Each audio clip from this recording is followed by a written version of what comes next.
This is the future.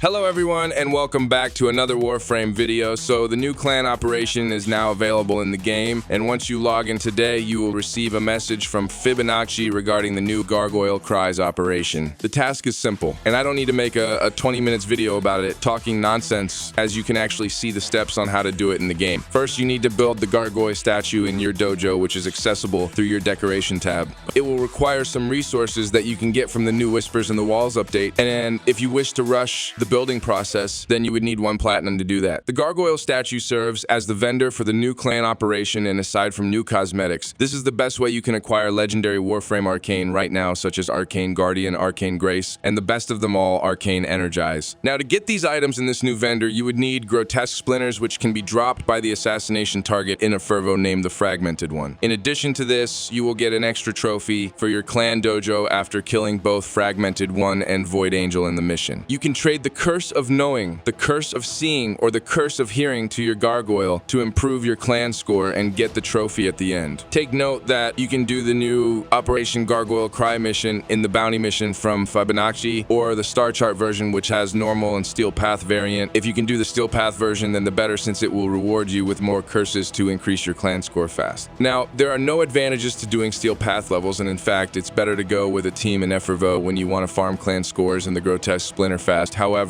I would just like to show you that this mission has a secret boss that the community got all super excited about. The secret boss we are talking about here is the Fragmented Tide, which you can spawn by collecting 60 Murmur Eyes during the Vitrium phase instead of the usual 30 Murmur Eyes. After you collect 60 Murmur Eyes, you then get to spawn a terrifying version of the Fragmented one. This boss has magnetic procs that can disable abilities that buff you. It only cancels buffs applied to yourself like Revenant's Mesmer skin, but not abilities separate from your frame like Protea's Dispensary or Octavia's Resonator. To be specific, it has the same mechanic as the nullifiers in the game. Also, the fight level will be adjusted depending on how many players are present in the session. This will affect the level of the boss as well as the ad spawn. While playing solo, the boss's level will be at 225, while playing with a full squad will bump its level to 300. The worst part is, you don't get any revives after falling from this boss. You only have 1 life unless you have the sacrifice mod in your sentinel, or you happen to complete the required kills in your last stand to revive your warframe. Long story short, this boss is a pain in the ass to kill as it's a super bullet sponge. It also hits hard with magnetic procs that can deplete your energy and disable your buffs. Also, you only get 1 revive in the whole mission, and it would take a couple minutes to gain all 60 Murmur Eyes and summon the boss. The only reward you get aside from the curses and the Operation Gargoyle's Cry is 2 times Steel Essence and the unique reward called Manus Sumdali, which serves as an attachment to your orbiter that you can proudly display while you are loading in a mission. Aside from that, it's best that you don't do the Steel Path Fragmented Tide and just do the Steel Path Fragmented one, which only requires farming 30 Murmur Eyes and killing the Void Angel. This is by far the fastest way to farm Arcane Energize in the game with the help of Operation Gargoyle's Cry event. In most cases, you can finish the mission in 8 to 10 minutes with a team, and here are a few tips on how to do it. The phase wherein you collect 30 Murmur Eyes can be hastened with a team, since you can activate multiple Vitrium at a time to spawn Murmur Eyes. Then you can speed up the seeking process by killing enemies. Just rinse and repeat the process until you completed 30 Murmur Eyes. After collecting 30 eyes, you can now proceed to the boss location or continue collecting by mixing Vitrium again to get 30 more and summon the Fragmented Tide instead. When you are dealing with Operation Gargoyle's Cry, I highly suggest that you use the Madurai Focus for its Void Strike so you can skip the orb phase of the Void Angel. It's really easy to deal with the Void Angel, especially if you have a companion with the Kuvazar, which will melt the health bar of Void Angels fast. In dealing with Steel Path Fragmented Tide, you must avoid the magnetic beams and also the spinning laser blades so it won't deplete your energy and disable your buff skills. I have tried several things to counter it, and it seems like Overguard is the only one that makes you safe to the magnetic proc. You can do a Stynax Intrepid stand build to do this mission, but I highly suggest that you do it with a team and support the whole squad, as the final stand's damage will just be measly when going up against the Fragmented Tide. Things like Revenant's Mesmer skin or even Arcane Nullifier don't work against the magnetic procs in the Fragmented Tide. Also, when it comes to weapon choices, the hardest hitting pistol I have used in this mission against the Steel Path Fragmented Fragmented Tide is the Latum. Take note that I haven't tried other weapons yet, so feel free to comment down below if there's a stronger weapon for this job. However, Latum just hit hard against the boss and all the Murmur enemies in this mission given with the right build. The only thing you need to do is locate the weak spots of each Murmur to build up your Incarnate stack. In most cases, you can build up Incarnate stack in this mission by hitting the shoulder of Rogue Culverin or hitting the hands of those flying units. Murmur Hounds, when hit on their head, can also build up Incarnate stacks, as well as the Fragmented Tide boss. Simply hit the small glowing orbs of the enemy to gain Incarnate stack and activate the Incarnate form of the Latum. When it comes to Warframe, I can honestly say that Revenant is hands down the best Warframe to solo this mission even in Steel Path levels. His Mesmer skin is just God sent when it comes to survivability, but you should be careful though, as the magnetic beams of the Fragmented one can disable this ability. The Steel Path Fragmented Tide is not that hard in my opinion, and it's just a generic Warframe boss fight. It's just hard to take down because of the amount of effective health that the boss has, and it can be done solo if you wish to. But just like I have said, if you are grinding just for Operation Gargoyle's Cry, then it's best to do the Steel Path Ephravo assassination with a team. Summoning the Fragmented Tide is a personal choice, and doing it solo is just a craving for challenge and some bragging rights that you have done it solo. The unique reward on this mission is just cosmetic, but I think Digital Extremes are right on track in making bosses more interesting for the community. Although I did not find it rewarding, players are praising the boss design because it's somehow similar to Destiny 2. I just hope that in the future, Digital Extremes will make more boss fights like this that actually drop something useful in the game and not just cosmetics. So that's all about it. I hope that you find this video informative. Thank you so much for watching, and I hope to see you again in my next video. Squad Leader signing off. This is the future.